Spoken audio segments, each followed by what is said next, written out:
There are times over the holidays, especially, where I envy those, especially some of my relatives, who have regular jobs, traditional jobs. They work Monday through Friday. They go in at 7, they go in at 9, they get home at 3, they get home at 5. And when they leave work Friday afternoon, they don't have to think about work again until Monday morning when they return. I want to know what that life is like. And listen, I'm not complaining because I love my job. And it has afforded me opportunities that you wouldn't believe, to travel, to take the job with me, to work at home for over 20 years. But it is a 7 day a week job. And I can't tell you the last time, other than maybe when I was hospitalized, and even a few times there, I work like crazy sitting in the ICU. Most weeks, 70, 80 hours. And that's how it is. And football season to me, well, yesterday, the end of the regular season, it's like I feel like I'm a player because, I went through training camp in August, and over the last 18 weeks, it's generally every Friday, Saturday, and Sunday, maybe catching 2 or 3 hours of sleep a day or a night. I always have to squeeze it in. And yesterday was no different. So, yesterday, I worked about 11 straight hours, finally got all the sites updated, done at about 11 o'clock Eastern time, okay? Done. And figured that's it. I got to catch a couple hours of sleep because I had to go out later in the day. So I had 2 plays yesterday, and I was looking to rebound off that horrific loss with Boston College on Saturday night, a game that I thought I had won 3 times over, only to lose. And I had 2 plays yesterday. I had a 15-dime play on Seattle, which, as you know, a 15-dime play is my top-rated selection. And then I had a 10-dime teaser as well. That's how confident I was because I was coming out with Seattle and Green Bay in the teaser. I wake up from the game. I happen to check the Green Bay Press-Gazette. First thing I do, I wake up, I dial on my phone, I check out their website. I'm going, hey, Packers are up 14-0. And then I scroll down the page a little bit, and then I see Aaron Rodgers leaving game with injury, and I'm thinking, this isn't very good. And I come on home, and there is a bag of M&Ms that my wife left sitting on my desk. Now, I mentioned in yesterday's video report that I was drowning my sorrows after the Boston College game because I don't drink anymore, using a small bag of M&Ms. I figured when I saw the pound bag, there must be a problem here. And that's when I checked out the Seattle Post-Intelligencer, and I saw that I'm losing 6-0 at halftime with the Seattle Seahawks. Now, when you're laying 12 points and you're down 6-0 and you're playing at home, you don't get that warm, fuzzy feeling. But, of course, the Seattle Seahawks came back, and today I am proud to announce that this man is my favorite NFL player. This is the guy. I love this guy. This is Bruce Irvin of the Seattle Seahawks. Do you see him? I love this guy. All you guys that got my plays yesterday, you should love this guy too. Because if it wasn't for his 49-yard interception return for a touchdown, with about 9 minutes to go in the game, and without Seattle's defense keeping St. Louis out of the end zone, we don't win that game. 20-6 final. I win the side. I win the teaser.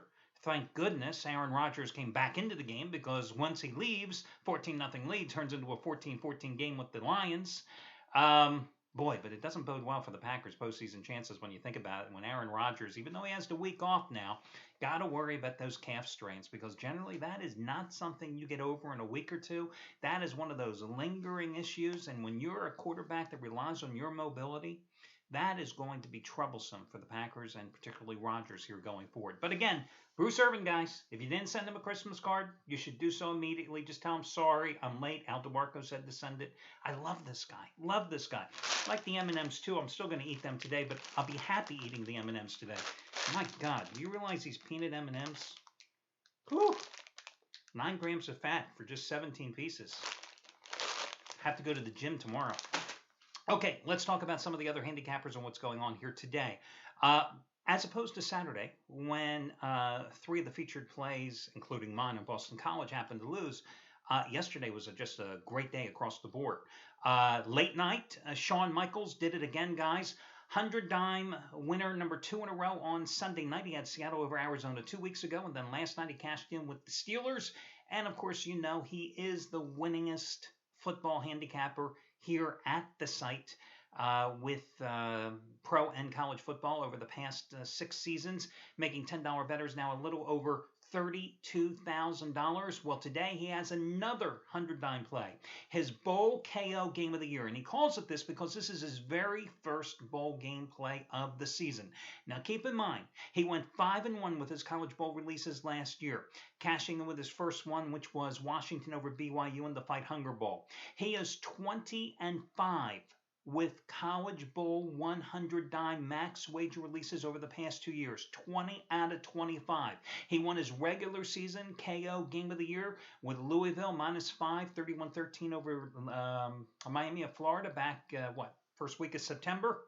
This play today is on Oklahoma and Clemson. This is the Russell Athletic Bowl in Orlando. It goes at 5:30 Eastern time, I believe. As he goes for winning day number 130 out of 213. Today, guys, you can save $55 off the purchase price simply by using coupon code Sean, S-E-A-N, his first name. And of course, last night you saved 30. You saved, what did you save? You got his play last night for $34. You got that second straight 100 dime winner. In fact, you got each of the past 2 Sunday night 100 dime plays for just $34 from Sean. As Sean, absolutely the winningest handicapper in football here over the past 5.5 years. But how about the hottest handicapper right now? We're talking as we speak. No doubt it's Anthony Red. Today going for winning day number 10 out of 11 and number 13 out of 16 overall. With football winner number 10 out of 12. His bowl winner number 5 out of 6 so far this postseason. And his biggest bowl play so far, 80 dime Houston Bowl lock, Texas and Arkansas. Tough game. But that's his side play tonight. And guys, you can get it and save $80 once more off the purchase price by using the coupon code RED, R-E-D-D, his last name. $10 bettors have won $5,175 over the past 10 days. And of course, last night, he had his 100 dime NFL winner number 4 in a row over the past 4 Sundays when he cashed in with the Bills outright over New England. You got that play for $39, saving $80 off the regular price, just like today, by using coupon code RED. Props going out to Gabriel DuPont yesterday, 100 dime winner number 8 in a row in all sports combined as he cashed in with Arizona covering at San Francisco. Today, he has 50 dime winner number 14 out of 17. You can save $90, which means you get it for just $9. His West Virginia, Texas A&M Liberty Bowl total. It's his total of the year, part number 2, hit part number 1 on Saturday, also a 50 dime play. South Carolina, Miami of Florida under. And the charity play of the week is going today, guys. Remember last Monday, 15 dime for me, charity play of the week selection. It was a college basketball play. I went with UC Davis, a 6-point road dog that went outright over Northern Colorado on the road, okay? And you got that play for free, and hopefully you've made your donation. If you have not yet, please do so. Just scroll down, and you can do so. The link is right underneath this video report. So today I'm going to go to the well once more with me, putting myself on the line with my 15 dime revenge NBA game of the month. I think that this team has had this game circled for payback, and I think they get it tonight. And you get the play for free simply by using the word charity. Charity as your coupon code. C-H-A-R-I-T-Y. Charity is your coupon code. All your other coupons, all that kind of good stuff, blah, blah, blah, blah, blah. Over on the homepage, yesterday I also had 2 out of 3 complimentary plays, giving you winners on the Steelers and the Packers, the lone loser, the Giants. So that's a 5-1 finish, the final 2 Sundays of the NFL regular season with free plays. Overall, going back to 3 Mondays ago, I'm on a 33-20 roll with your complimentary plays. And I've got one today in college bowl action and a couple in college basketball. So let's get to them right now. First of all, in college basketball, I'm going to give you these first because these are the nighttime games. I'm going to go with the Denver Pioneers, minus the 3.5 to 4 points at home against St. Joseph's. Listen, the Hawks from St. Joseph's out of suburban Philadelphia. I mean, this is a long trip for them, especially over the holidays. Last time they went out west, 3rd game of the season, went to Gonzaga, got crushed 94-42. Now, I'm not saying Denver is as good as Gonzaga, but I think the travel works against St. Joe's here in this particular spot. And I'm not that concerned that the Pioneers are coming off a 48-46 loss at Bryant on home on Saturday, because I think that was a natural letdown spot for them and a trap game, because just 48 hours earlier they were coming off an 85-84 loss to Colorado State. That is number 24 and unbeaten Colorado State. And that was a big, big game because last year Denver went to Colorado State and won in Moby Arena. So the Rams were coming back getting revenge. And I mean, Denver gave it all. And then less than 48 hours, they end up losing to Bryant at home. Okay. I think they bounce back tonight. And I think we're getting a discount in the price here as well. Because if they had beaten Bryant, they'd probably be laying closer to 5 points. So I'll lay the 3.5 to 4, and I'll go with Denver here in this particular spot. LSU tonight is an 18-point favorite at home at the Maravich Center against Southern Mississippi. And listen, Southern Mississippi is not any good. This is not the Southern Mississippi team that won 29 games a year ago. They've got a new coach as Tyndall left and Doc Sadler was brought in. They've got 5 new starters. They're struggling offensively, just averaging a little under 62 points a game. They commit 15 turnovers a game. They're not a very good rebounding team. No ifs, ands, or buts. LSU is the better team. The problem I have here is that LSU is coming off a week layoff because of final exams, the holiday break, etc., and they haven't played since last Monday. Now, they have won 6 in a row, and they're 4-0-1 against the spread in that stretch, and they absolutely destroyed the College of Charleston 71-47 at home last Monday. And they've got no look ahead with Savannah State coming up next before they start the SEC portion of their schedule. But are they going to come out here and destroy this team? I think on a good note, that LSU expects to get their starting point guard. What's his name? Johnny Gray? Josh Gray. Josh Gray back after a 2-game absence, and he averages like 11 points and almost 5 assists a game. So I think that is certainly a positive. And then I look at this Southern Miss team. They're playing their 3rd straight road game. They lost to Jacksonville State, right, by 20 points. They lost to Georgia State in their last road game by 13 points. They committed 22 turnovers in that game as well. They lost at Drexel 59-36. They lost at Alabama 81-67. So they're 0-4 on the road, and all 4 losses have been by double-digit margins. They lost at home to Rhode Island 75-43. I mean, their wins this year have come against South Alabama, Troy State, North Dakota State, William Carey. I don't even know what that was. It sounds like an actor if you ask me. And Spring Hill. What is Spring Hill? I have no idea. If you're on Jeopardy, you're on your own with that one. So I went back and forth here, and I thought, God, do I grab the 18 points with Southern Mississippi? And then I'm thinking to myself, my God, are you going to grab 18 points even with a team that can barely beat Spring Hill? So I'll lay it without LSU, but with a little bit of trepidation. Now, college bowl action. First game, West Virginia and Texas A&M. Your guess is as good as mine. I have no clue. The late night game between Texas and Arkansas, I don't know. I mean, I guess one of the teams will score here. You know, I almost would lean toward Texas if not for the fact that their quarterback Swoops is so bad. And since Arkansas finished the season on such an upswing, I mean, I really like them. But the one thing I'll say, man, Charlie Strong's defense has really come to play here at the second half of the season. And that is a damn tough stop unit. And I wonder if Arkansas is going to be able to run the ball effectively here tonight. Could be a field goal type of game. I don't know. It could be. But, you know, truth be told, if you put a gun to my head, I would take Arkansas and lay the points in the game. Because I really like the way the Razorbacks turned their season around by getting that ground game going and getting enough good play from their quarterback, but that's beside the point. Let's talk about this game with Oklahoma and Clemson. It's the Russell Athletic Bowl in Orlando. You know, one of the themes that I've mentioned repeatedly here when I've talked about free plays and college bowl action is that I often come down to deciding which team is from the more competitive conference.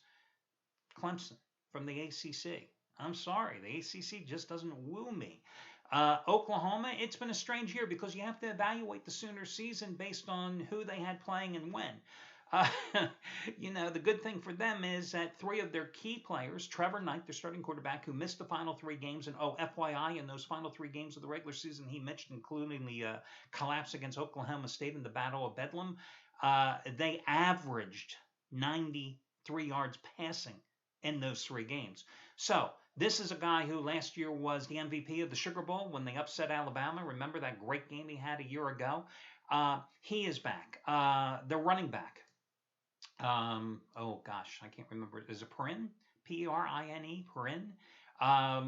Just a phenomenal season. 1,579 yards, averaging almost 6.5 yards a carry, 21 touchdowns. He suffered a high ankle sprain in the season finale, but he is back. He is practicing. He's supposedly not showing any ill effects from that high ankle sprain. We'll keep our fingers crossed. Meanwhile, their top wide receiver, a guy by the name of Sharp, um, 50 catches this season. Struggled in the final 5 games of the regular season because of a nagging groin pull, but he's had time to rehab and recuperate. So that trio, that's really the key for Oklahoma. And the reason that I'm backing the Sooners here today, minus the 4.5 points, and naturally I would go ahead and buy down the half point in this particular contest. Remember, Knight last year when they beat up Alabama 45-31, and granted the Crimson Tide really had no interest in being in that game, 32 for 44, 348 yards and 4 touchdowns. He's 11-3 as a starter. Now Clemson, on the other hand, the talented freshman Deshaun Watson, in and out of the lineup this season, had a torn ACL, underwent the surgery. So once again, they're going to the senior Stout, who, other than throwing interceptions, didn't show me anything this season.